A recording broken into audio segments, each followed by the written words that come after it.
place. And out of his disturbed mind, he could not see, and he fell into a pond, into a well. And he was very badly injured, and he was about to die. When he was about to die, the deer came and saw in the well, and Bharat saw the deer. And because of his love for the deer, and the last thing that he thought was about the deer, in next birth, he took the body of a deer. That is why in Hindu tradition, when people leave body, when the consciousness passes in the next life, we say Ram Naam Satya Hai. We remind him of the name of the divine, so that the last thing which people remember is the name of the divine, and they become one with the divine. So here, every time, it is very important that in during the time of the death, people remember the Bhagwan, the God, so that you attain that. If you will remember Hiran, if you remember the deer, you will become a deer. If you remember that buffalo, you will become a buffalo. If you think the experience of eating is the best, you will become buffalo. If you think that the flying is the best thing that you can do in your life, you can become a bird, and you will keep flying in the next life. So what you think is the best is going to happen. But please understand, you have already gone through that cycle, and because of that, you have the maturity that human birth is the best. It is not a fact. It is your personal experience also. Otherwise, why would you have taken the human birth? So going back to the animal life from human life is not very, it's not like a norm, but even if you choose, it is possible. So that's why Devi is mentioning the human life is the best one, because you have already gone through all this 84 million lakh or 8.4 million yonis, the species, and you have experienced all this. You wanted to experience drinking raw blood. You did that as the form of lion, in the form of tiger. When you wanted to experience only standing, like you do not want to take any responsibility, you just wanted to enjoy in a sleeping state, you become a tree. So all these things you have already experienced, we have already experienced, and going through all these experience, we have matured to become a human being. So this is why Devi is mentioning that the human birth is the best of all the 8.4 million births any being can take. So going further into this reading, even in that human birth, being born and toiled many times, after getting burnt and toiled in politics, in finance, in luxuries, in dharma, artha, kama, in all the fields, even in human birth, we might have gone into the pursuit of wealth, we might have gone into the pursuit of knowledge, we might have gone in the pursuit of power, we might have gone in the pursuit of relationships, dharma, artha, kama. In everything we might have gone, and finally we took the birth of Hindu. Going further in the reading, and those who decided of not wanting this birth, wanting only moksha, which is liberation. It's a translation, it's a close translation of the word moksha. It is liberation. Only those will have Hindu dharma yonism. They'll have the Hindu birth, the Sanatana Hindu dharma yonism of being born to Hindu parents. So when the first time someone is born as a human being, what was the last body that being had? That sanskar, that instinct will be there. So for example, if you had an inclination in pursuing wealth, you might have been born in a country which is inclined towards money, capitalism, like the US. When you had the desire to experience relationships, you might have been born in large joint families such as in Italy. When you had the desire and you were in the pursuit of power, you might have been born in one of the places where there is dictatorship, or the pursuit of power is the greatest thing which people run after. But after going through all of this, finally now, especially the people who are born Hindus, you actually chose the Hindu birth, because You planned this time with the maturity you accumulated after so many births. You understood. Now it's a time for moksha. Now is a time for liberation. That is why you took Hindu birth. And And so here Devi is saying that people who have gone through all this, so within the 8.4 million yonis, you have already gone through all the experience that you wanted to have, and then you took the human birth. But after taking the human birth also, your new pursuit starts. You start in the pursuit of luxury, of dharma, earth. Dharma means the righteous acts. The artha means the money related pursuit of wealth, luxuries, and you go into the pursuit of kama. Kama means relationships. Relationships, it may relate to arts as well. So kama has multiple dimensions. All your desires come as kama. Desires. So kama in Hinduism does not only mean the space of having the physical relationship. In Hinduism, kama is a broad guideline where everything related to pleasures is included. For example, if you like to dance, that is also part of kama. If you like to have beautiful scenes, you want to see beautiful scenes, that is also a desire, pleasure that you want to have for your eyes. So that also comes in the sphere, in the field of kama.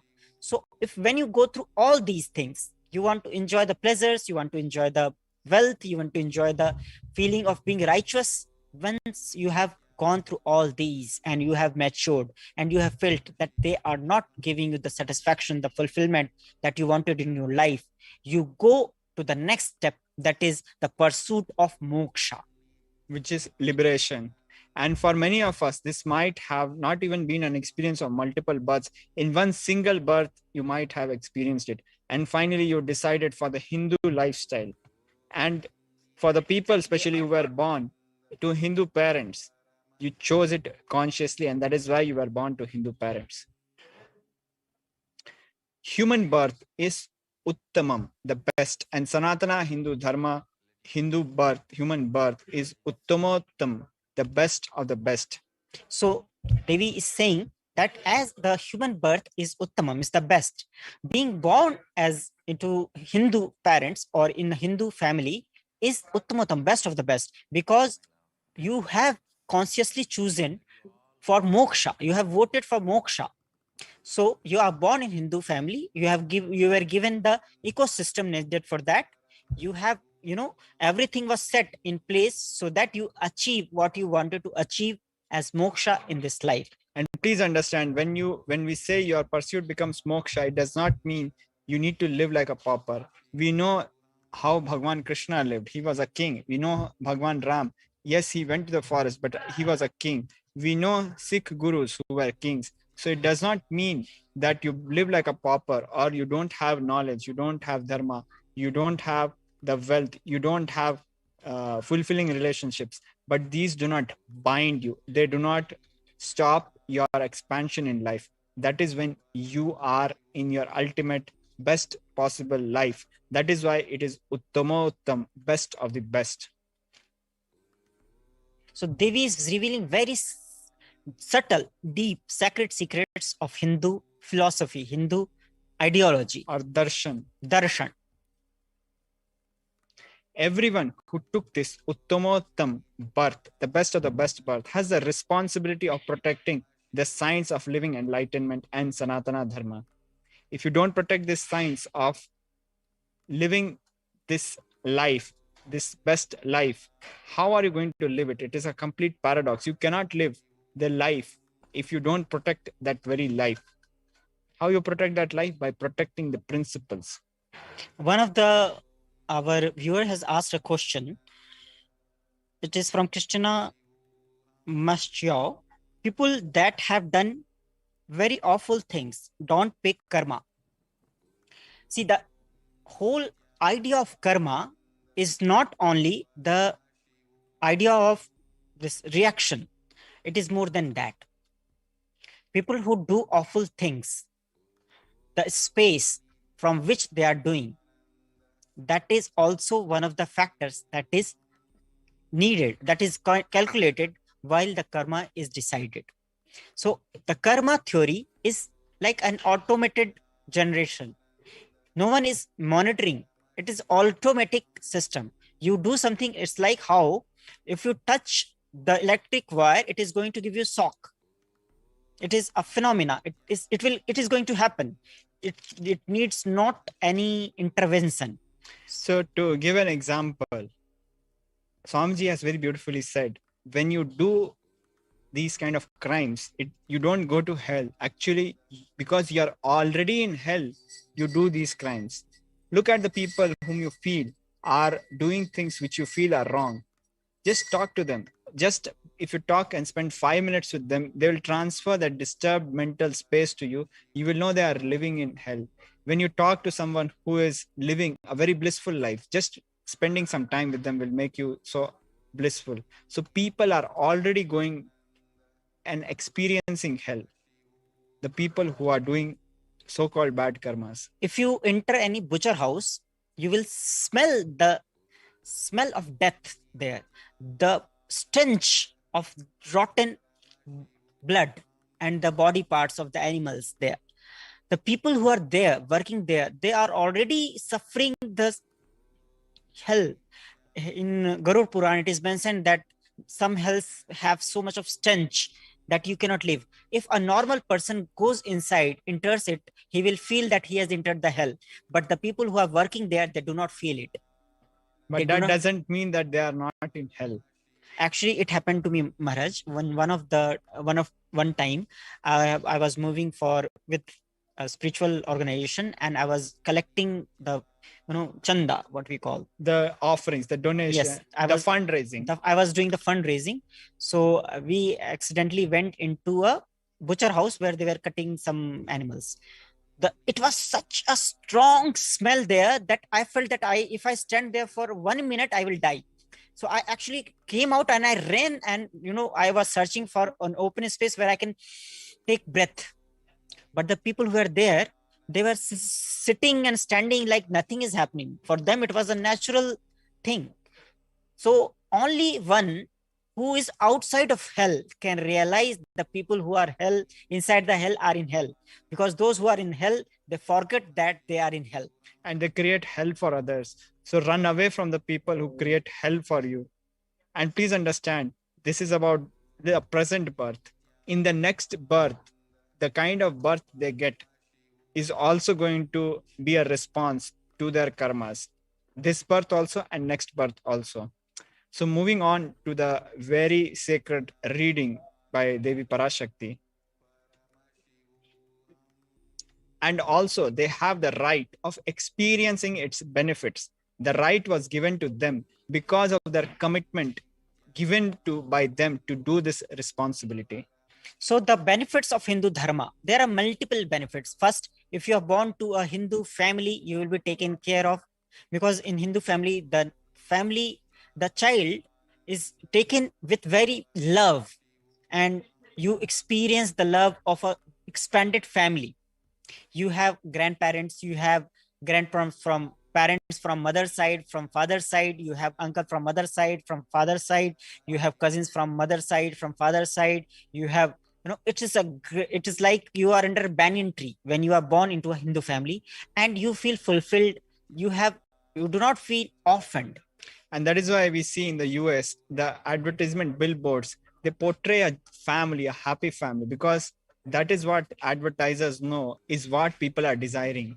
But this is a daily happening, it is something which every Hindu child in India has it, at least till our generation. So the benefits of being born as a Hindu is a stable Hindu family. Then you also experience the lifestyle of light food. You eat, mostly the Hindus eat tasty but healthy food. Even in some families, some traditions who take non-veg, but even the non-veg they take is very limited and is not out of too much of cruelty. Once a week is like that kind of a lifestyle. We are not justifying any of it, but the kind of a controlled life, a kind of a sattvic, pure, blissful life, that kind of ecosystem you get when you become Hindu, when you take the responsibility of Hinduism. So you are getting all the benefits of a Hindu. You get a body which is organic.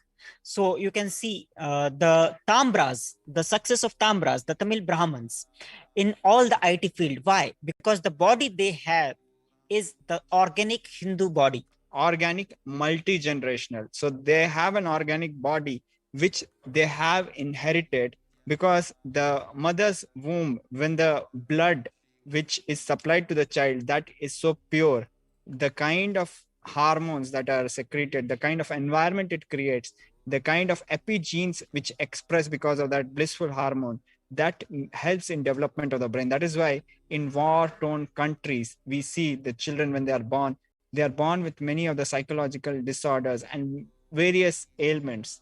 Whereas when children are born in blissful families, they are extremely sharp. They are very, they excel in the academics. It is because the environment matters. So it's not just a single generational organic body, it's a multi-generational organic body, a very rare asset. See, the whole allegations on the Brahmins, especially that they have taken up all the opportunity, is not justified, because the Brahmins, because of their multi-generational maintaining high organic body, the intelligence with which the next generation is born is always higher. See, the body, the mind, which is the brain, which is created out of the vegetarian diet, is much more intelligent and is able to process the inputs much faster in a better way than for some people who are not in that tone. To give an example, we know like Ramanujan, who was a very, very orthodox practicing Hindu. And we know the kind of theorems he had revealed to the world. We had scientists, mathematicians from the other parts of the world who would be asking him, who would be begging him and fighting him for theories, for proofs. But he will be just revealing the answers directly without even needing to go through the steps. He will just jump directly into the answers without needing to go through the steps. That kind of a possibility, power manifestation is available to us. We had many such people, like even Shakuntala Devi. We had many such power manifestors, even in the field of medicine. Like very recently, one of the Vaidyas, we can say, the people who practice medicine, the Hindu traditional medicines, like Janini Amma, who has delivered more than 15,000 babies without a single failure, without using any modern equipment. Child mortality, without a single child mortality. Without a single child mortality, completely by traditional methods. How is it all made possible? Even in villages which are known to have extremely high, one of the highest in the world, child mortality rates, she was 100% successful because of the pure Hindu lifestyle. All these sciences are protected and preserved by a multi-generational upbringing, multi-generational training and lifestyle, both the ways. So you have, I was reading a book actually, Yana Prabhaji. There was a question, what is the biggest advantage you can have in life? Is it money? Is it talent? The answer which everybody unanimously accepted is, the best advantage you can have in life is to be born to a privileged family, to some very good parents. That is the biggest advantage you can have as a human being. So that is exactly what you get as a Hindu birth, because fundamentally from the point where you start, you're already ahead. Yes.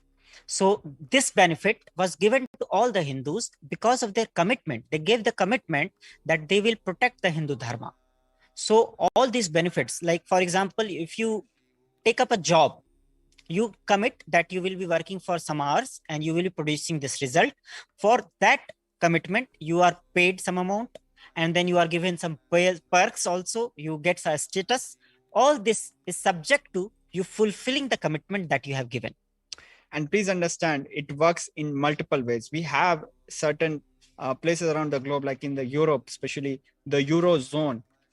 We know that the Eurozone is struggling financially because they are not able to meet their financial goals and commitments. You have had situations where some states or some departments had withdrawn funds and not have been able to balance it with the corresponding revenues. So you have a mismatch and a financial crisis which had disturbed and has been disturbing Europe for the past several years. This is exactly what is happening to Hindus at the dharmic field. It is happening there in the financial field. Life doesn't work with hypocrisy.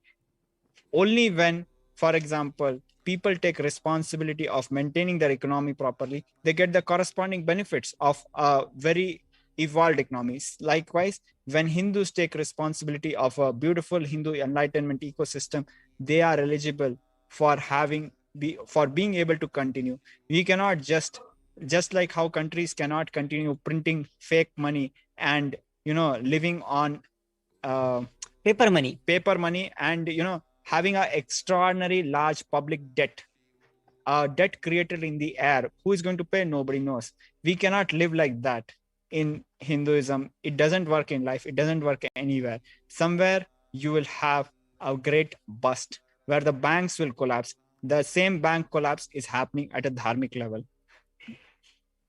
So Devi is saying that those who gave this commitment that they will protect the dharma and work for establishing Kailasa and the enlightenment ecosystem, they got this birth because this is the best of the best.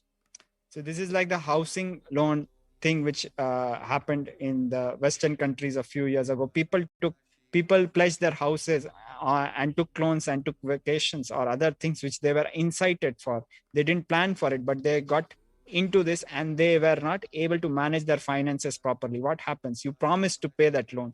You didn't pay. What happened? The entire country went through a financial turmoil and is still kind of recovering. So what do you expect will happen when you promised to work for a Hindu life? You enjoyed the Hindu life, but you didn't take the responsibility of a Hindu life. So it is like eating the fruits of a tree and cutting its roots.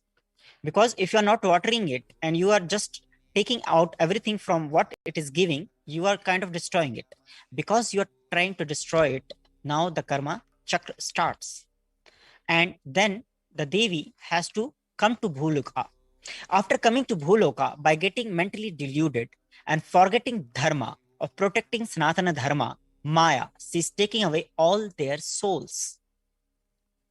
So, yes, Maharaj, please. So that is exactly what is happening. People have got mentally diluted. When they are seeing the tree, they are not understanding this is the tree, this is the root, this is the source from where the tree is taking its nutrients, and that is how I'm getting the fruits. They are enjoying the fruit. They are thinking the fruit is nicely packed and arranged in a supermarket, and it has got nothing to do with the tree. It doesn't work like that.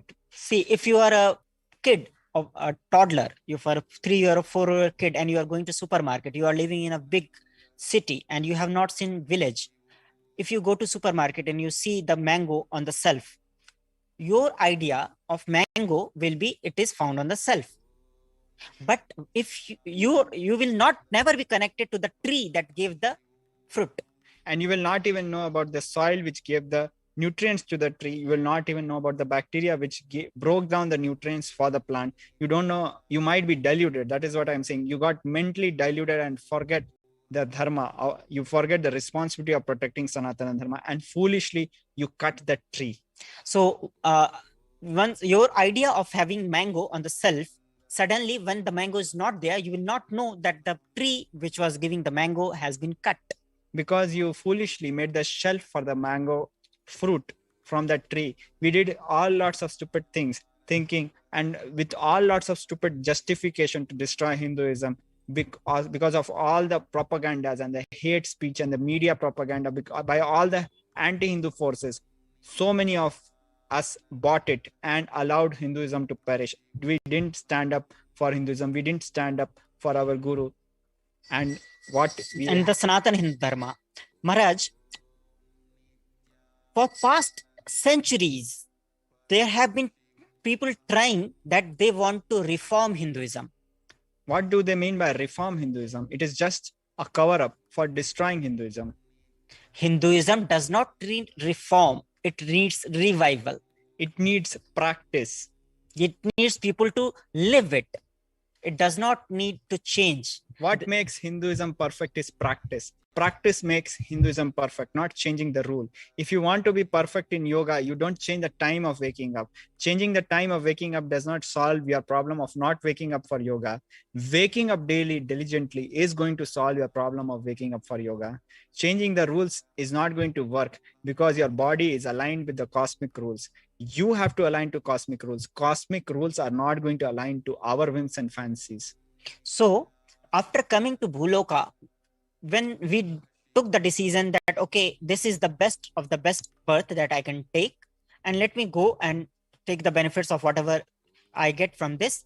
And for this, I will be working and I will be doing the Paramashiva's work of keeping the enlightenment ecosystem safe, to propagate it and to maintain it.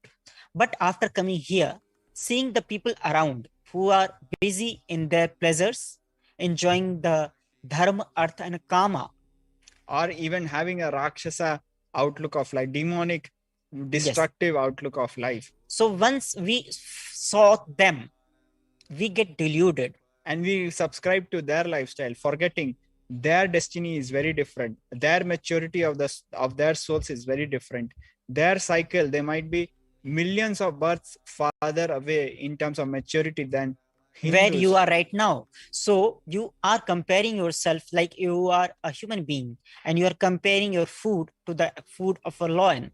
You may see, okay, lion is doing hunting and eating, what a great way to have food. And you go back to your forest and you start hunting the animals and you start eating. Then you are at the level of the lion.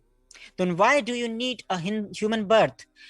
It will be better for you to be born as a lion. That is what Devi is saying, that if your desire is to hunt like a lion, be lion and hunt.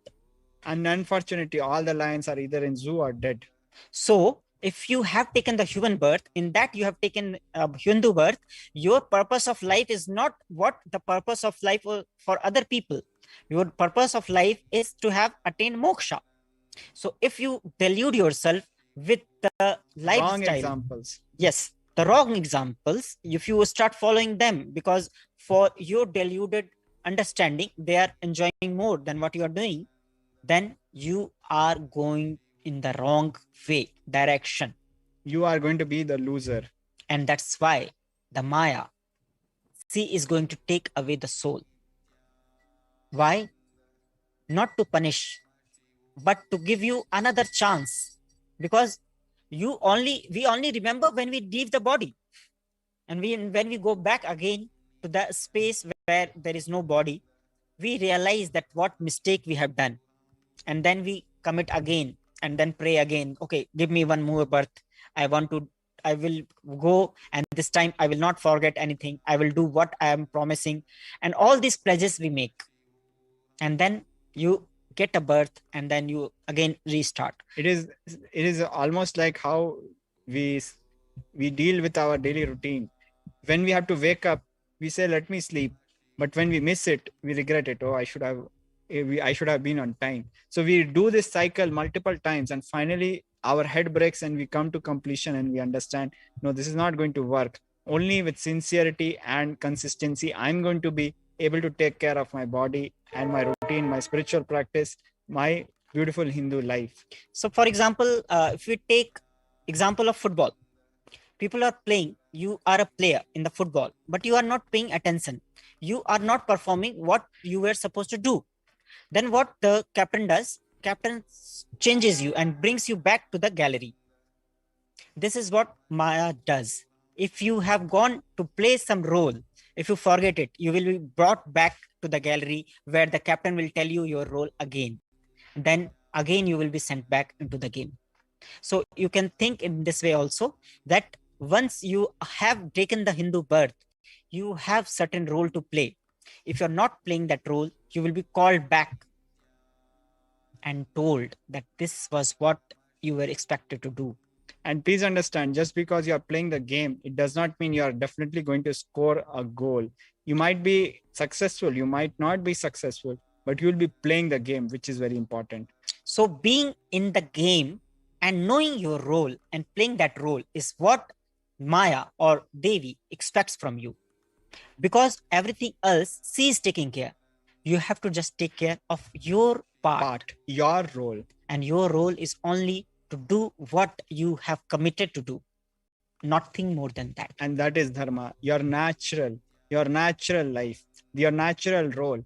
Just like an electron is around a proton, around a nucleus, like an electron cloud, like a present around the proton. That is the dharma of the electron. Likewise, your dharma, you have a specific dharma, a duty, a natural responsibility, very much just what the natural laws of life say. Nothing extra, nothing artificial, exactly as per nature, what you like. As a Hindu, you might have passion for cooking. You might have a future possibility in Anadan, for example. You might have passion for arts. You can, as a Hindu, by practicing arts, get liberated. Yes. You might like, some kind of a sport like archery. Even by practice of archery, you can get liberated. So you don't need to compromise on what is innate to you, what you like and what you enjoy. But you cannot compromise on the ultimate goal, which is liberation. So, for example, if you know about the Kailasa temple, which is built of a monolithic stone, the people who built it, they cannot be normal people. So we are talking about Kailasa at the Ellora caves. It's a huge single monolithic. Monolithic means which a single mountain, a single huge mountain was carved from top to bottom. Millions of tons of stone was removed in a matter of less than 30 years. And we had the beautiful Kailasa Ellora temple. You can go and search about it.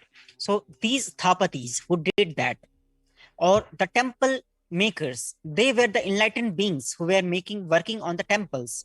Even people who cooked, they got enlightened. In Hinduism, whatever you do, if you do with your full involvement, your whole life, you get enlightened, because that's what is the life about.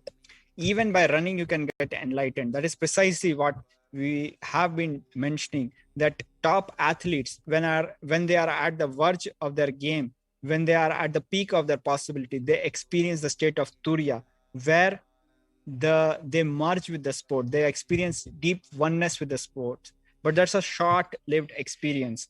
When you get completely liberated, when you become enlightened, this experience is forever. That is only by the grace of the Guru.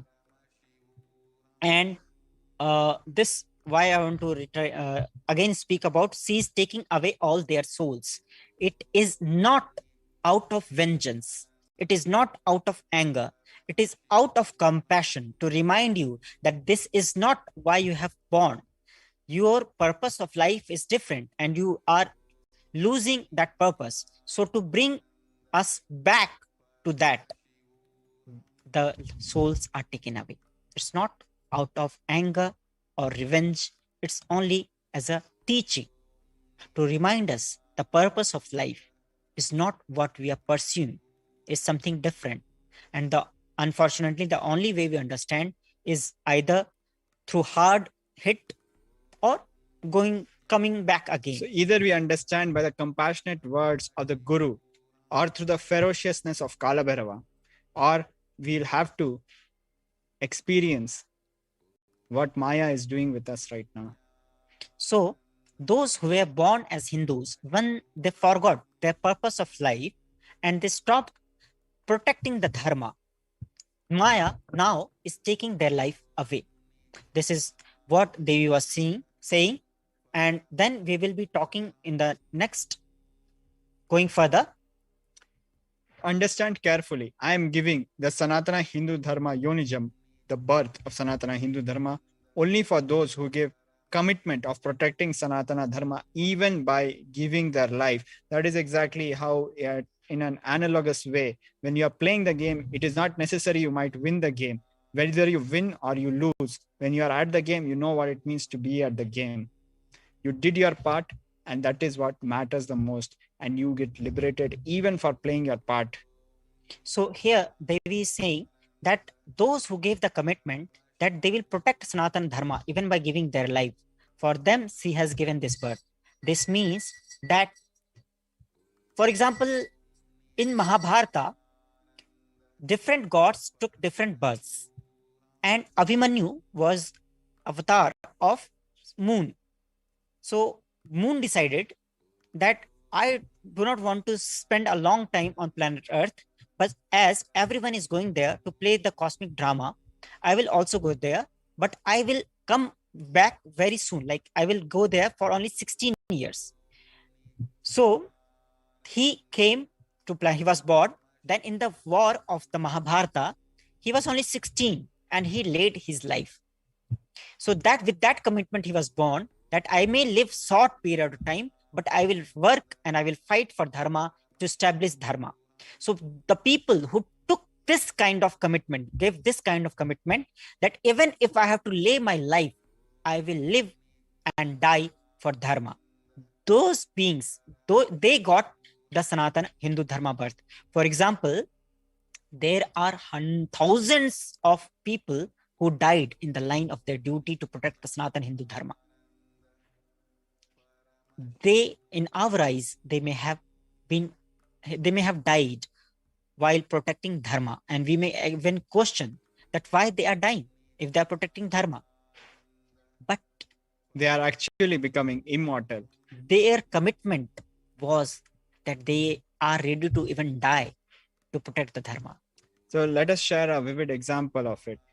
We know that when Hindu kingdoms, the Rajput Hindu kingdoms, were being attacked, invaded, and we know the ghastly persecution which the entire families were subjected to.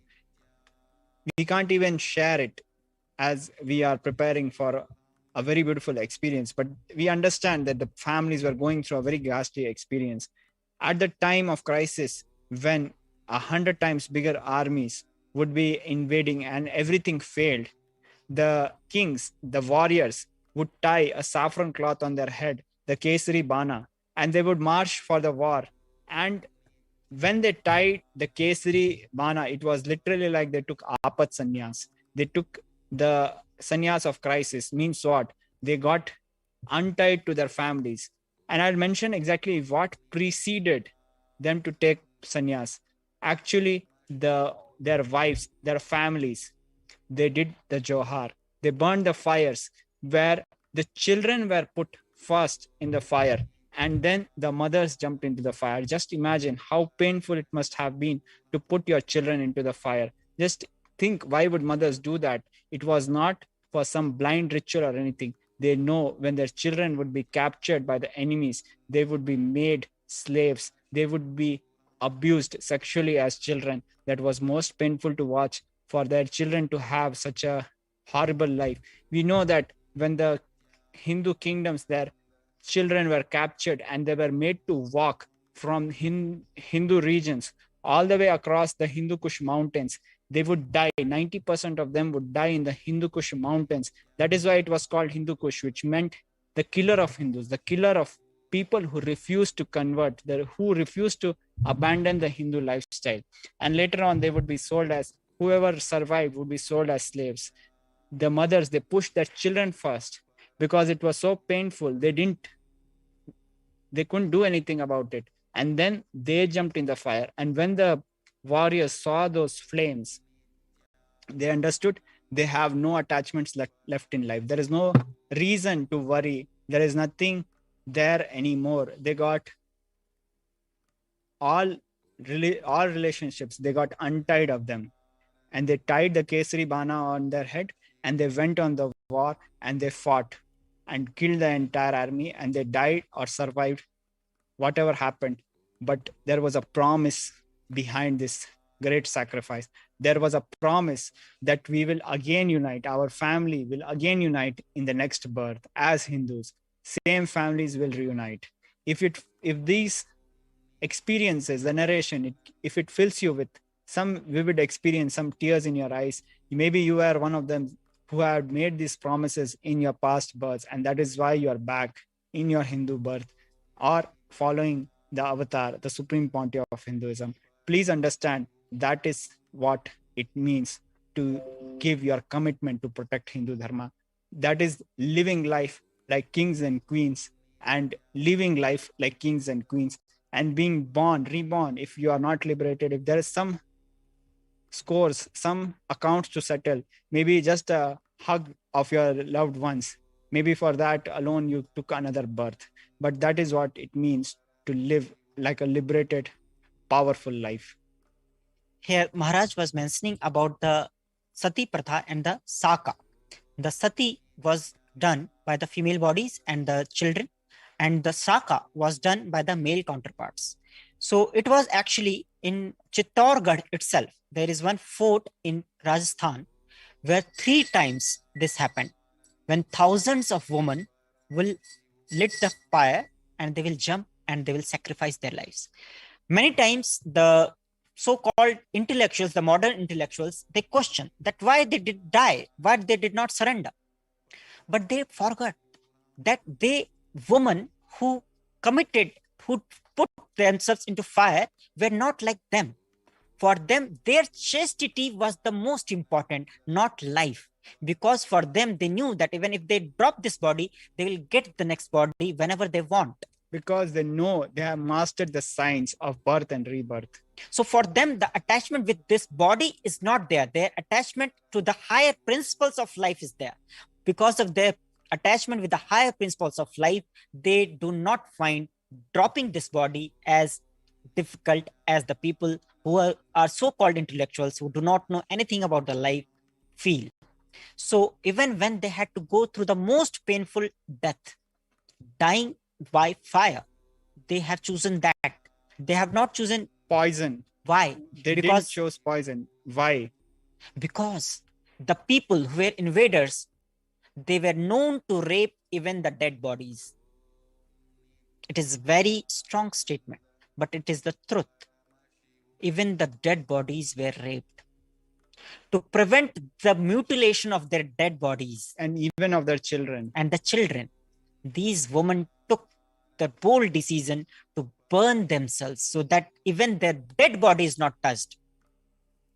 This is the level of commitment which makes a Hindu. This is what Devi is saying, that Hindu birth is given to only those who choose to give their life even for protecting dharma. And that's why with glory we sing their songs. For Hindus, practicing Hindus, the women who sacrifice their lives for protecting their glory, their sacrificing their life to protect themselves are far more, is very respectable. And please understand, these women were not like someone you would expect. They were actually warriors. These women, just exactly what Gyana Prabhaji was mentioning in Chittorgarh, the king was kidnapped and then the administration was taken over by the queen, who ployed and made sure that her look-alike brother, who looked like the queen, she dressed her up as herself, like a female, and sent her own brother in a palki in disguise to fool the invaders who had came to rape her and abduct her. And in that ploy, she was able to take the help of her brother and rescue the prince. That kind of woman who would wage war, the kind of woman who would lead armies into the war, those kind of women, please understand, they are not women who were suppressed. They were leaders. They were warriors. And they took this decision. This decision was never taken by the male bodies, that what the woman will do, the woman used to decide. So all this decision was taken by the women folk, that how they will protect themselves or how they are going to choose their life or death. This was all solely based on their own decision. No one was able to force them. Some Hindu women warriors would carry their children on their back and go on war. We know of Rani Lakshmi Bai, and she would fight with an army which is hundreds of times bigger of them, which an army, an empire which is ruling literally 1/3 of humanity, a small Hindu kingdom would fight such a war. And at the age of only 23, she was only 23. And actually, when she died, she was hurt and she was actually fatally wounded. She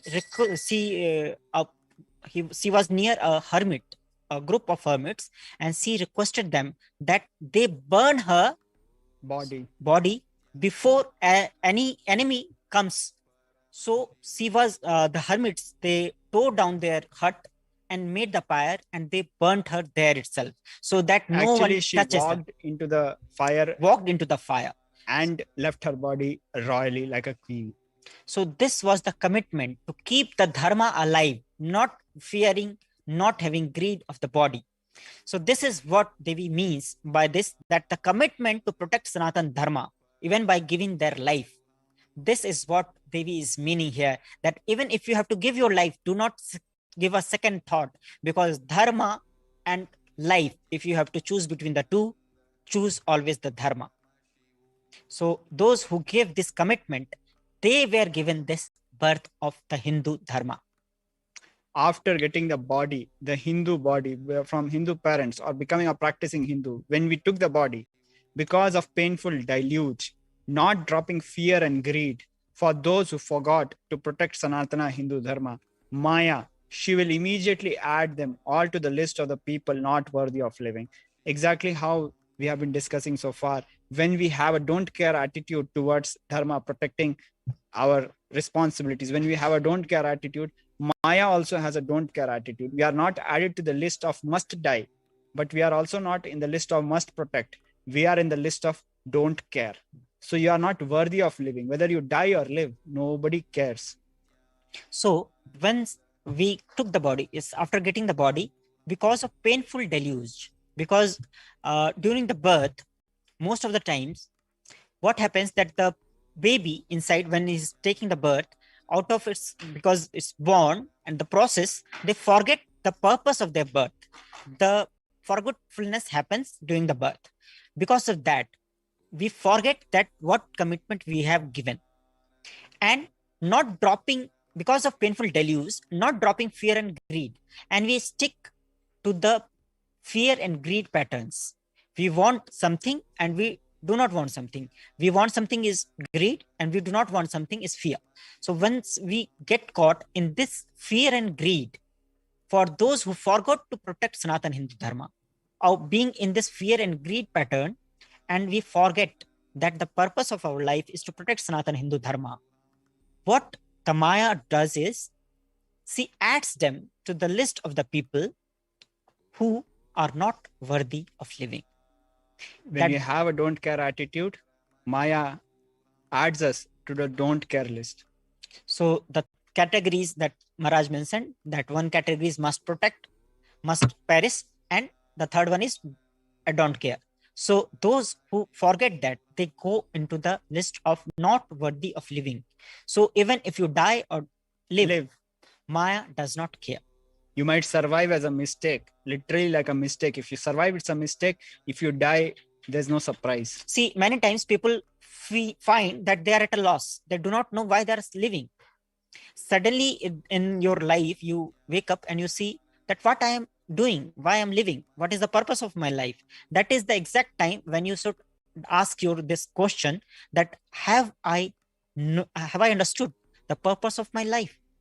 Am I living the purpose of my life, or I have forgotten? Because suddenly when you, between your all pleasures and all your activities, you will suddenly find that this crisis, existential crisis will come to you. You will not know what is the purpose of all this. So that is the question when you have to ask and seek that what is the purpose of your life. And that, if you are a Hindu, you will know that it is to protect the dharma.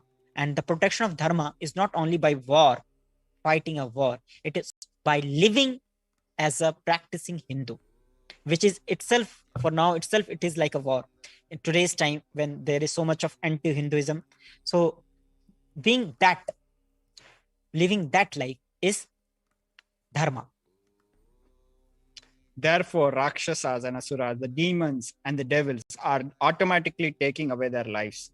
So when we are in the don't care list, where we are not taken care of, the demons, the devils, we are vulnerable to them, and they are taking our lives. Understand properly, for those who stand that even by giving their life, they will protect dharma, will permanently have Veera Swarga and Kailasa Padvi. Veera Swarga, Veera means Valor, people of Valor, and Swarga is like a, roughly we can equate it to a heaven. And Kailasa, the abode of Lord Shiva, and Padavi is the stature or the entitlement to be in Kailasa. So when we protect dharma, either we get the heaven preserved for the people of valor, or we get the abode of Paramashiva, which is for the people who are entitled for liberation. So, in this Veera Swarga, it's right time to mention Sri Krishna, when he was telling Arjuna to dharma utthashta kaunteya dharma yuddhai krit nishchaya, Krishna, Bhavan Sri Krishna told Arjuna, Hatva va prapsyasi swargam, jitav va bhogyase mahim, tasmat utthishta kaunteya yuddhai krit nishchaya. If you die in the war, you will attain this Veera Swarga. And if you win, you will enjoy the planet Earth. So, hey Arjun, oh Arjun, get up and get ready to have the war, to fight the war.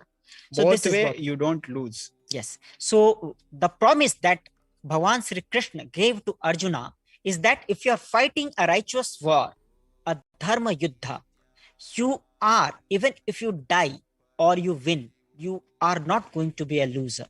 If you die, you will enjoy in Swarga, Veer Swarga. If you live, you will enjoy on this planet Earth. So in both ways, only enjoyment is there for you. You are not going to suffer. So, hey Arjun, stand up and fight. So this is what Devi is saying, that there will be many people who will die protecting the dharma, but they are not losers. Because many times people get disheartened that this person was also fighting for dharma. Why did he die?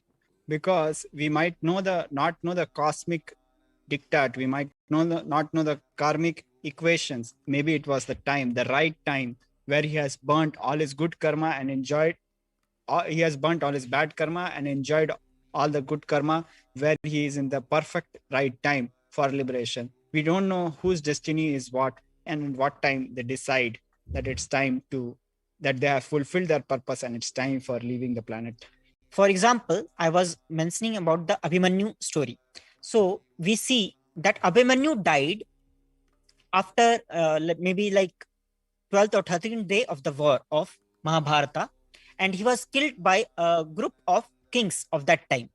Literally, the entire army was used to kill one person. He was lynched, you can say, mob lynched by the big Maharathis, the great warriors. He was killed by many warriors and he died.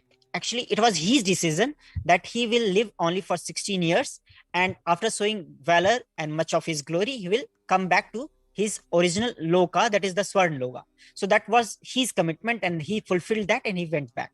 But for the people, onlookers, for them, he died fighting a war in which he was killed unrighteously. That triggered Arjuna, and that made him to behave ferociously, and that made him to win the war. That is the shock treatment that Arjuna got by the death of his son Abhimanyu. So for us, if you are not aware of this story of Abhimanyu's decision to live only 16 years and die on the war field as with valor, you may think that injustice has been done to Abhimanyu. But it is not so. It was his decision. And because of his decision, he died a Viragati, the last end of a valor person. He attended the Viragati. But because his sacrifice, that led to that made Arjuna to decide that now is the time to finish off the people who killed his son unrighteously, and he started fighting with much valor and with much commitment, and then the war ended in another 5 days. So his sacrifice paved the way. So even if someone is dying, we may think that some injustice has been done for our eyes, but it may be the person's commitment, that he may have decided to live only that long or to die that way, because only people who die with glory are remembered. You do not remember someone who rot and died. So if someone has lived with valor and died, you remember them with respect and glory. So why some people die on the way on the path of dharma, because they get the Veer Swarga, they may have decided for it, or even if they have not decided for it, they are not going to suffer, they are not losers. So the Veer Swarga Devi is mentioning here is for the people who die in the line of duty for protecting dharma. And those who are living, they get the Kailasa Padavi. So whether you live or you die, you are not going to be a loser. That is what is the promise in this. This statement by Devi is not only a warning to the people who have forgotten, it is also a promise to the people who are practicing it. That if you are practicing it, do not worry. Even if you die, you are going to be in Veer Swarga and you are going to get the Kailasa Padavi. And please read, it says permanently. Permanently. So there is no fall from these places. For any reason, people who forgot to protect dharma, having the Uttamottam birth of Sanatana Hindu birth, there is no other way for them. There is not a plan B, essentially. That is what it comes to. So for any people who forgot to protect dharma, having them, so those who forgot what is the purpose, there is no other way. You have to come back to this term. You have to realize that this is the duty you are supposed to do, and you have to perform that. That is the only way you are going to get liberated. You are going to get moksha. Sanatana Hindu Dharma, human birth is Uttamottama human birth. Your rights in this world are immense. Your rights are immense as you have the possibility of enlightenment through a Hindu birth. So also your responsibility in this world is large. Protecting dharma is a responsibility. Yes.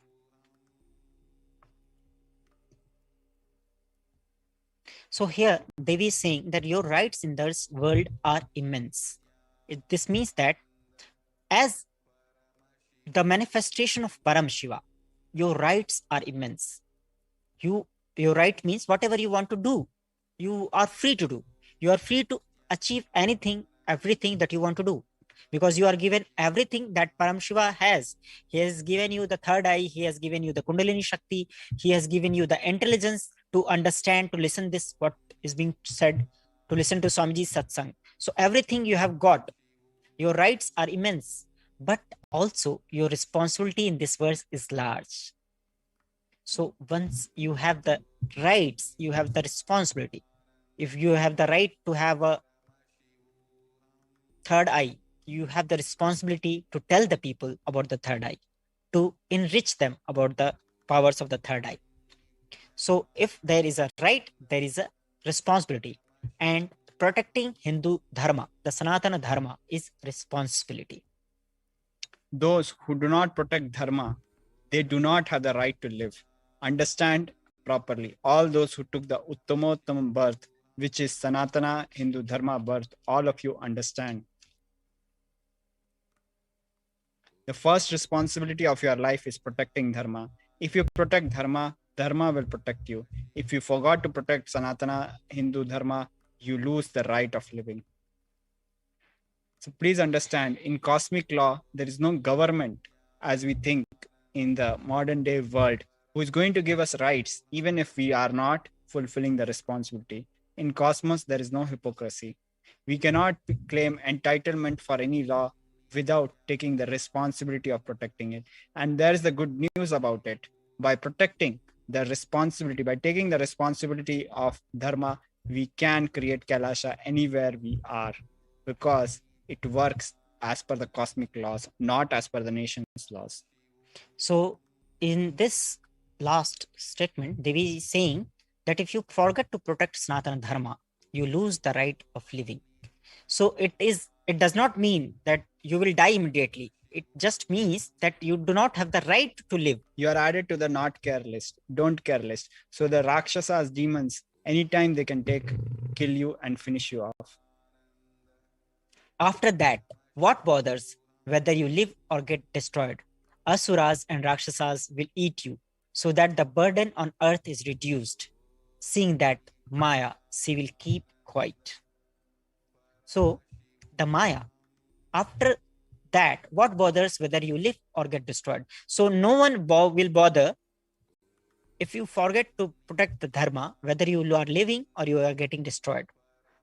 Asuras and Rakshasas will eat you, so that the burden on earth is reduced. So here, Asuras and Rakshasas, here they are are being sent Hmm. for reducing the burden on the earth. So you are basically a burden who has taken a human birth but not aligned. fulfilling the duty. And so you are a burden, and Rakshasas have come to unburden the planet of people who are irresponsible. And so when Devi will see that this is happening, she will keep quiet because you have chosen it. You have decided to remain silent. You have decided not to play the role you were meant to play. So it is the responsibility, it is the default responsibility that you have taken above you. This is the default result that will come because of your failure to perform the duty, that take up the responsibility. Some seemingly irresponsible people might live. Some seemingly responsible people might die. Why? Because you're added to the don't care list. In the don't care list, whether you live or die, nobody cares. It is up to the Rakshasas whether they kill you or not. And Rakshasas also don't mind killing you. So after this, seeing that Maya, she will keep quiet. So this is all about this, what Devi has revealed. And then we will be going further after this short break. Let us have a short break, and after this, we will go further. Thank you so much for joining. Nityananda.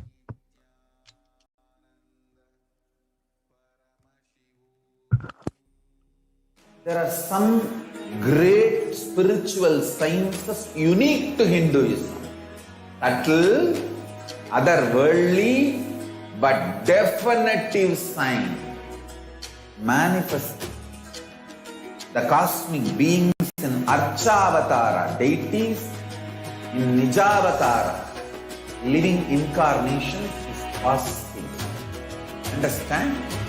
Kriya Pada of Vedas and Agamas elaborately explain the whole science of making the cosmic beings manifest in Archavatara, deities, and Nijavatara, living incarnation, both. During the Bhava Samadhi Darshan, literally those cosmic beings manifest through this body. Just like how they manifest in Archavatara, deity, they manifest in Nijavatara, Pratyakshavatara, and give you all the boons you ask, bless you. You see, each God is an independent intelligence to lead you to enlightenment. Each God is a bridge for you to achieve the Shivatva, the ultimate Shiva consciousness. Krishna is the bridge for you to achieve the Krishna consciousness. But the Shiva consciousness, Krishna consciousness, all consciousness is one and the same. Ultimate consciousness only. So that energy itself completely expresses.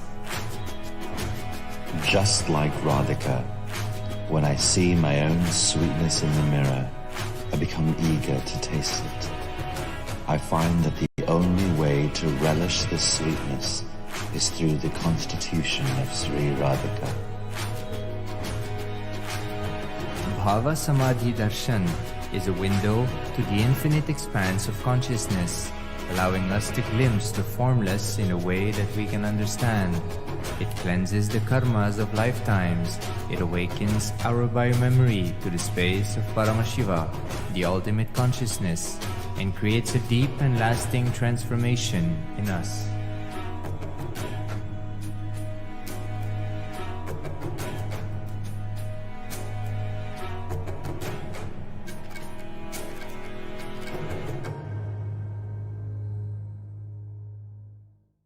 There are some great spiritual sciences unique to Hinduism.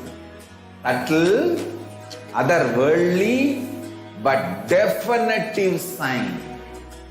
Manifesting the cosmic beings in Archavatara, deities in Nijavatara, living incarnations is possible.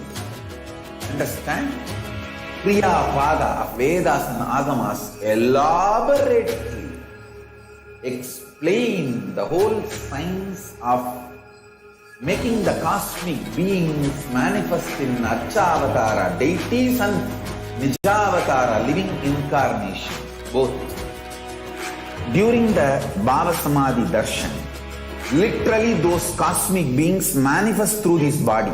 Just like how they manifest in Archavatara, deity, they manifest in Nijavatara, Pratyakshavatara, and give you all the boons you ask, bless you. You see, each God is an independent intelligence to lead you to enlightenment. Each God is a bridge for you to achieve the Shivatva, the ultimate Shiva consciousness. Krishna is the bridge for you to achieve the Krishna consciousness. But the Shiva consciousness, Krishna consciousness, all consciousness is one and the same. Ultimate consciousness only. So that energy itself completely expresses. Just like Radhika, when I see my own sweetness in the mirror, I become eager to taste it. I find that the only way to relish this sweetness is through the constitution of Sri Radhika.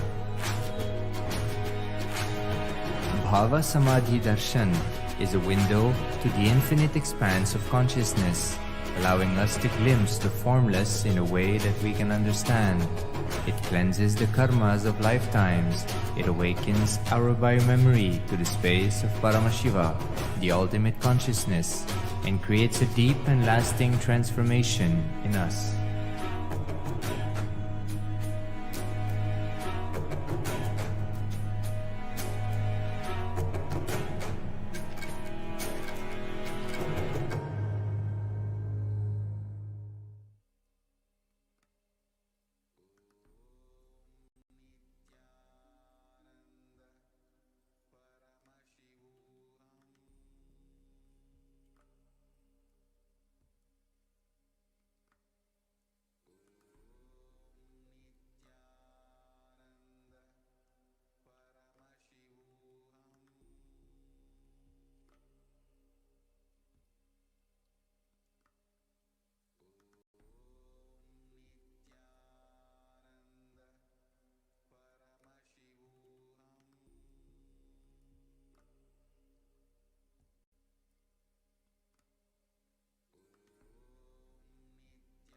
Nityanandam, after this revelations from Devi Parashakti Akashic reading and going through the whole program, now it is the time to manifest the powers of the third eye. Swamiji has made the power of the third eye common and easily available for anyone who decides to manifest them. These powers are born out of just initiation. A mere look of the Paramashiva, the Guru, Swamiji, the Supreme Pontiff of Hinduism, is enough to make you manifest the powers of the third eye, which includes mind reading, teleportation, and other powers. Body scanning. There are 463 powers that a person can manifest, that Paramashiva has revealed in the Agamas. So, you will be manifesting some of the powers in the next segment of the power manifestation session, Kailasa Courtyard power manifestation session. So, it is time to prepare ourselves to enter into the power manifestation after this short break. So, now let us all get ready to manifest the powers of the third eye. And with this, I thank you all for joining us and giving your important, valuable time to us to listen to these revelations by Devi Parashakti. Thank you so much for joining in. Thank you, Nityanandam.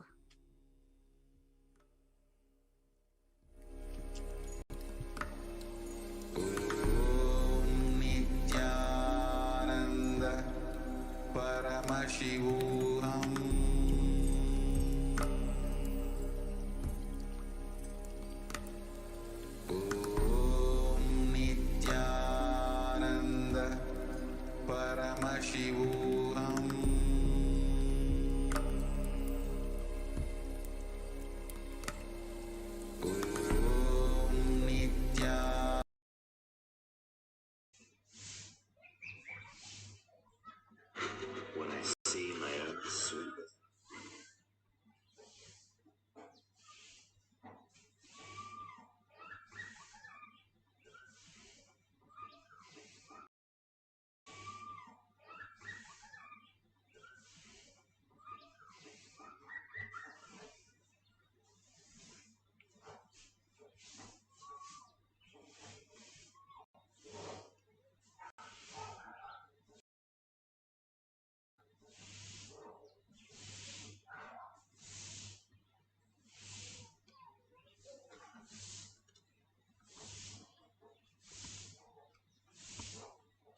Let's start with the Sadguru Vandanam.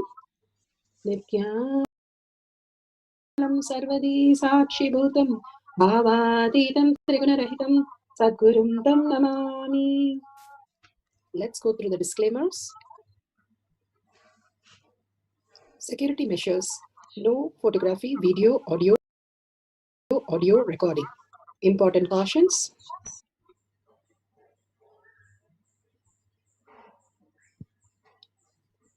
Please be aware of the important cautions.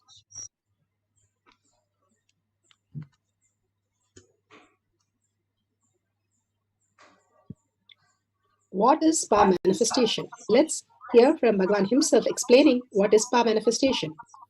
All the 25 states of consciousness, when they happen in you, due to your chemicals and hormones ups and downs, it is powerlessness.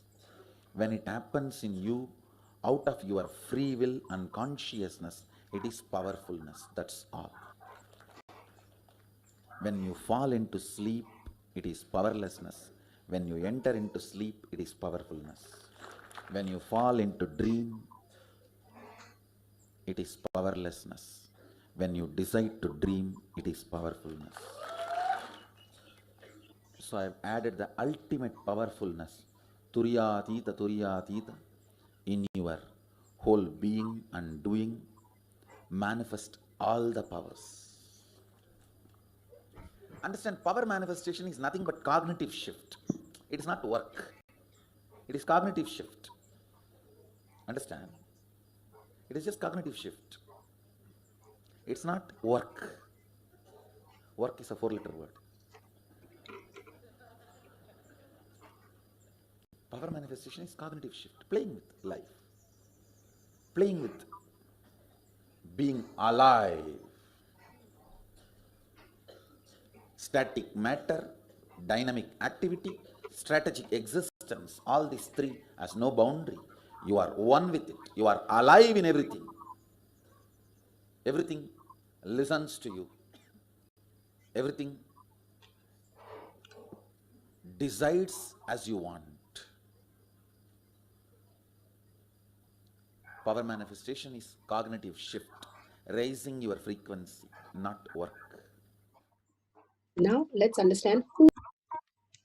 Science of our manifestation. Science of our manifestation is authentic, time-tested, scientific, and foolproof.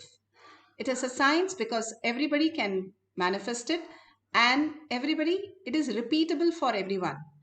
The evidences supporting the science of our manifestation, the Shastra Pramana, Shastras, the scriptures, Pramana, the evidences from the scriptures, the eternal, unchangeable truth revealed in the source scriptures, the Vedas and the Agamas. Apta Pramana. Apta Pramanas are the experience of the Rishis, Munis, Ganas, Nainamas, Alvar, Siddhas. All of them have manifested all the powers of Paramashiva, which is authentic, time-tested, scientific and foolproof. Atma Pramana.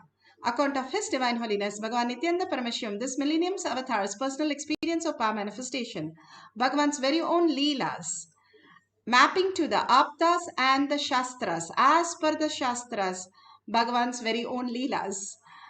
Shakshi Pramana, experience of the millions of disciple devotees follower all around the world, manifesting the powers of Paramashiva, initiated by Bhagavan into the science. The Pratyaksha Pramana, the scientific evidences of measuring being in the enlightened state. Again and again, Bhagavan beautifully gives us the higher cognition, how we can live as thoughtless and in such a peace and Paramashanta Swarupa space, manifesting all our reality and commanding over the reality. And let's go to the Shastra Pramana to understand the deeper science. The Shastra Pramana are the eternal, unchangeable truth revealed in the source scriptures. Here beautifully given the scriptural reference for the power of manifesting, power of will, changing the color of your hair or skin or eyes. And this is in the Shiva Sutra, Sutra 1.13. Icha Shaktir Uma Kumari. Bhagavad Parameshwar says his will is the energy of Shiva and it is called Uma, an independent power of Paramashiva, and it is called Kumari, the cosmic energy that plays. Beautifully, Bhagavan explains how we can manifest our reality. The more we are aligned to the higher consciousness, the more we manifest our reality. If the food can become blood in our system, such complicated system which even science has not been able to reinvent that in the outer world, why can't the food from the shop come to our home? That is where the siddhas were able to crack that. If that is possible, it is also possible in the outer world. They understood the science, how we function, the microcosm, and mapped it to the macrocosm, manifesting all these powers. All the siddhas, Agastya, all of them manifested all the powers of Paramashiva in such a ease. They even told the Vedas to the bull, and the bull was able to recite it. All that was not just a miracle but a possibility that exists. How an animal could repeat something that humans were able to say, the impossibility in us, where which is what we are stuck with. We have predefined area that we think we can only be possible in that area, but something beyond has been possible for all of the rishis, munis, nayanamas. Each story gives us that impossibility that they went through, and then suddenly they saw the whole science taking a different turn. Pattinathar was a big, very, very rich man. He did not have even one issue. All he understood was when his son, when he went for his business and came back, he gave a piece of letter, and that piece of letter simply read that when you are dead, you cannot take even a broken needle. Then why are you struggling with all these things? He simply got the click, understood the higher reality, and he was able to manifest that reality into his life, that he was manifesting all the powers instead of the wealth. His own sister wanted to kill him because people started talking ill about her brother, and she poisoned in the best thing cake that she made for him, which usually she makes. And when he came, he said, "Oh, you still love me the same way." And he was about to eat, but because of his space that he's integrated to higher self again and again, living only the space of Paramashiva, he saw there was poison in that. And he said simply, "Whatever was given to me, let I give back the same thing back to the house and let it take care." And simply the house started burning. Suttappam. So the food just was thrown on the house and the house started burning. Then the sister realizes that what a space he has now versus how he was before. He's only residing in the oneness space of Paramashiva. And now he has the power not just to manifest wealth, but something beyond himself as the reality. He is wanting to know the truth, how he exists, who he is, and what is that he came here for, which is eternal, which is not going to be dying in few years and we are going to lose out everything. What is that I can perceive? Something in me which is reminding me again and again that I am eternal. That he started focusing, Patinathar, and simply started doing the miracles. He was a businessman. He did not have any miracle or anything, but he was a good at heart. The only thing now he understood was he has something beyond that he can manifest as his reality. That very simple thing that all of us can manifest once we align. That is why Bhagavan says simple integrity. Simple integrity is your higher self, who you are, again and again aligning to that. Simply you will start seeing life changes from predetermined to free will. Simply starts happening how you want to function in this world as ultimate reality, not getting disturbed by the what is happening in the world, but something beyond who you are in completely bliss and completion and satisfaction that we earn every day to go to sleep.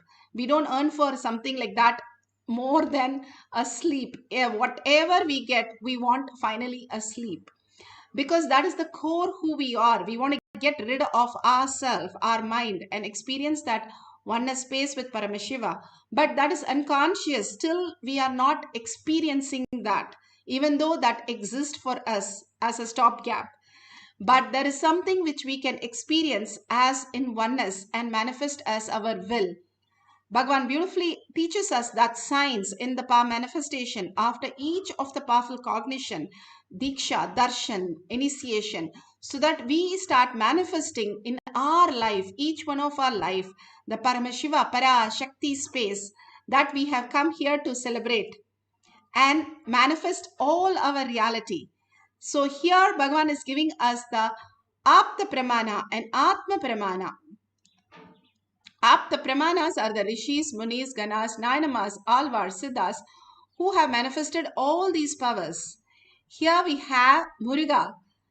He is fighting with battle between Muruga and Surapadma. His brother of Surapadma and all others, Asuras, perished on the 6th day. The battle between the Lord Muruga and Surapadma, the lance of the Lord Muruga pierced the body of Surapadma, who got himself transformed into a frightful mango tree, and he broke him into two halves. One half he made it as a peacock, and one half he made it as the rooster for his as his symbol, and one as his vehicle. This was clearly telling us how the Surapadma had the power to become a mango tree, and we had Muruga who can make the mango tree into a peacock.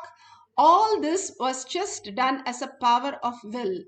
Simply, the beautiful space was told as a story for all of us to experience. The ultimate was able to manifest as reality. This is from Skanda Purana, section 2, chapter 35. All these refer us again and back and forth into there's something beyond us which is manifesting our life, which is running our system, all the complicated system of our brain, of our heart, lungs, and breathing. If you're asked to do a job 365 days all the time, we would not do it, even though it is the most important for us. But something else is happening that is manifesting as reality in our body. That is the microcosm. The same thing can happen when we understand how simply the things function in our life. That Paramashiva is who functions our life even in spite of us. Even now he's functioning. And we put the stamp saying that I did this, I got this, I know this. And we mess up the whole thing and we put a stamp for the credits. The beautiful space that we experience is the oneness space with Paramashiva and manifest as reality. Bhagavan is here clearly explaining of power of will. Let's hear from Bhagavan.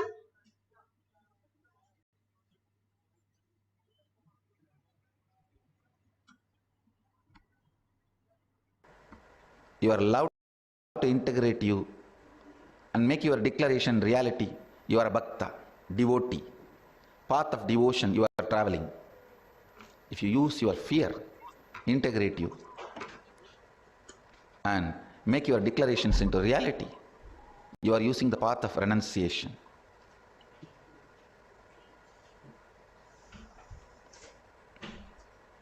I tell you, always use your love to integrate you. That will be most sweet, safest path.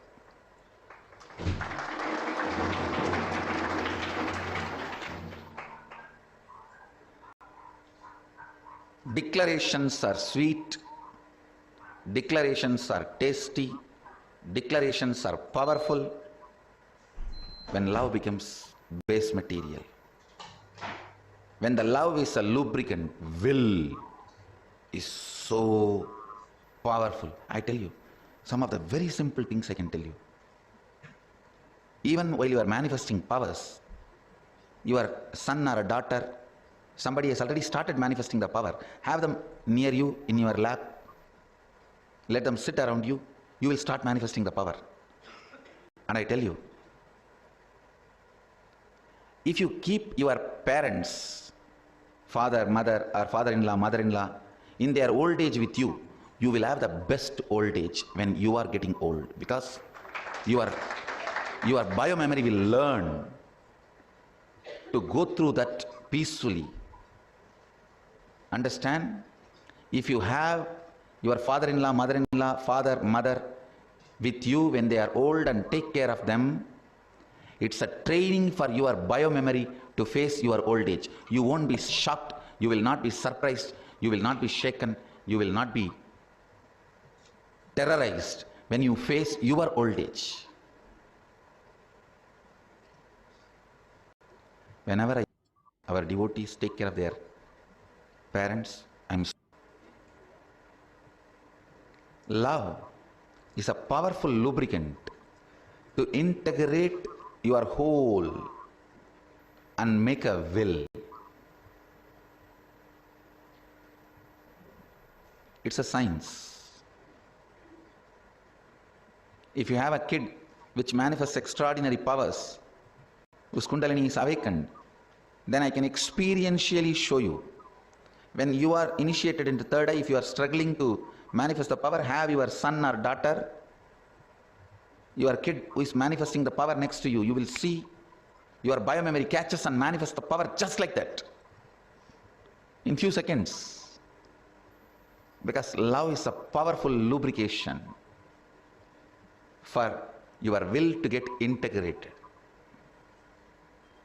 So start with that love, being in that space of love. Listen, listen.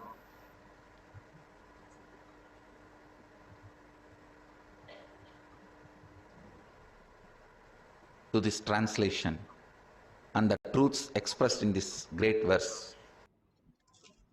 So beautifully, Bhagavan is explaining how the love integrates everything. The love manifests as reality. Once Bhagavan said, how Ramakrishna said, if you do not know how to love your own people, then you will not understand the divine love. The hardest, Bhagavan says, is the loving the people who we are living, because each one of them are our patterns showing very distinctly to us. All that is our patterns which is standing up, our own perception. Like in the dream, we have a dream of our brother, sister, spouse, everybody on in our dream, and that is not the reality. When we wake up, we understand that. Same way, now also we are projecting our incompletion as each character of our life, and then we are experiencing incompletions, chaos, confusion. If we understand those are nothing but our own projection of each person that we are experiencing, we will understand deeper and we'll start settling the correction in us instead of them. Because we are looking at the mirror, no point in putting a paster on the mirror. When we understand that something is there in us, we have to shift. That is exactly what we are doing continuously.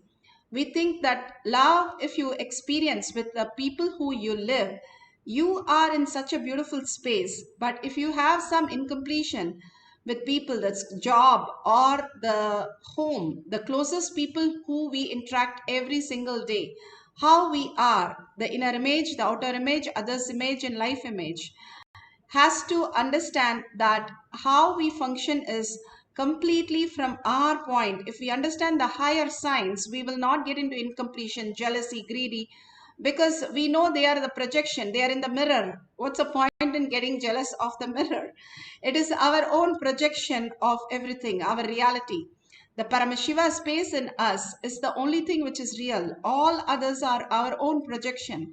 What we are doing in the dream is we are doing carrying over in a bigger dream right now. The existential reality exists in a much different way at a quantum space as a complete different possibility. But we are deluded into the thinking of what people are is nothing but they are against us, or they don't like us, or there is something wrong with us, or they are not giving us. Whatever we are holding is not there. It is in us where we need to shift. And that's what happens in the power manifestation. When we learn to shift the cognition in us, life also shifts outside for us and manifests as huge auspiciousness. Again and again, Bhagavan gives us our manifestation to do that shift in the outer world, which is starting from the inner space that we experience the oneness space with Paramashiva. Now let's go to the instruction guidelines of manifesting the power of will. If you have the Jnananjan in your Kantamala, take it and apply in your third eye and your temples, the 3 points that Bhagavan has mentioned. If you can record this video, it's beautiful, or take a picture of the spot. Mark the spot where you're going to change the color. Make sure it's changing 5 to 10 shades different. Do not accept anything slower than that. But if you started manifesting, you have the Kundalini experience or something has changed a little bit, you can start celebrating by sharing to get more and more manifestation happen. We study for 25 years to understand the science outside. Here, this is a science about our own self, our own life, how we are going to exist eternally on this space of consciousness. This science is more important than anything that we are going to carry. And all that which we are playing with, the toys that we have as job, as people, all that is not going to come with us more than our this birth. Something there is beyond that is functioning in us. Let's focus on that to manifest the powers of Paramashiva and really see the changes that happen in us. That shifts outer world reality also. Now mark the spot clearly and take a picture, and let's start manifesting the powers. Let's sit straight with your head, neck and spine in a straight line. Remember Paramashiva in your third eye. Again and again bring Parashakti, Paramashiva in your third eye. That oneness space, that's what Bhagavan says. When you love your own people, then you'll know how to love the divine inside you, because you're not clutched by any other engagement. The appointments and engagement that you give for so many other things, which is not important. When you withdraw from that and engage yourself to the higher self you are, naturally you'll be so loving, overflowing with joy, overflowing with compassion, because you know the higher reality. You don't have the same problem with fighting with a toy with a small kid when you grow up to become a bigger person, because you know that is so simple problem to solve. Same way, you will not have the anger, incompletion, if you understand that your higher reality, that your consciousness, Paramashiva, you can manifest anything you want. So where is the question of jealousy? Who are you jealous of? You can't be jealous of your own hand. So it cannot be possible. The only thing you will understand is the higher science and higher reality.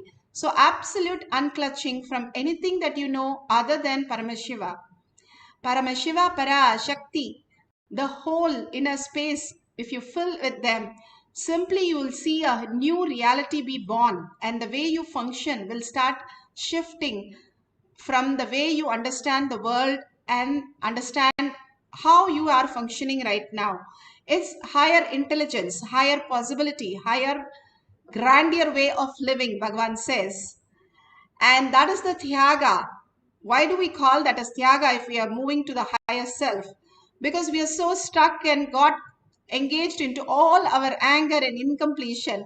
When we have to let go something which is not us, we call it Tyaga. And be in the oneness, Shaktipada, deep love that goes on expanding, expanding, expanding in your inner space and falls into the deepest gratitude of oneness with Paramashiva. The more you understand, the more you will start cherishing, because that's the original space of you which gets fulfilled when you are with Paramashiva. Nothing other than that can fulfill, because dream cannot fulfill us. If somebody gives you a change in the dream or ice cream in the dream, that's not going to be helping. Same way, nothing in this life can satisfy you, because you're after your dream. How can it fulfill? So we keep on trying in different ways, but nothing will work, because what we lost is not in the dream. What we lost is in reality. So we have to find that. the Paramashiva space in us. You are Paramashiva, you are Parashakti. Bhagavan says, even as a small child or you're in the deathbed, you are Paramashiva. Whether you know it, accept it, or do not accept it, you are that, because you are functioning, you are breathing. Even which is non-manifesting like matter is also Paramashiva. He goes to the next level of extent to say everything that exists is Paramashiva. Intensely chant the Mahavakya to create the space. Even Ravana, who did 1,000 years tapas, have to chant to lift the Vimana. So let us chant, not just listen to the chanting that we are playing, but chant the Mahavakya intensely. And these are the little and simplest exercise for us to experience the oneness with Paramashiva. When we chant the Mahavakya intensely, because Bhagavan has given the step-by-step process for us to experience, when we go by the process, step by step, we will experience the oneness and manifest as powers. All we need to do is sit back, sit straight with your head, neck and spine.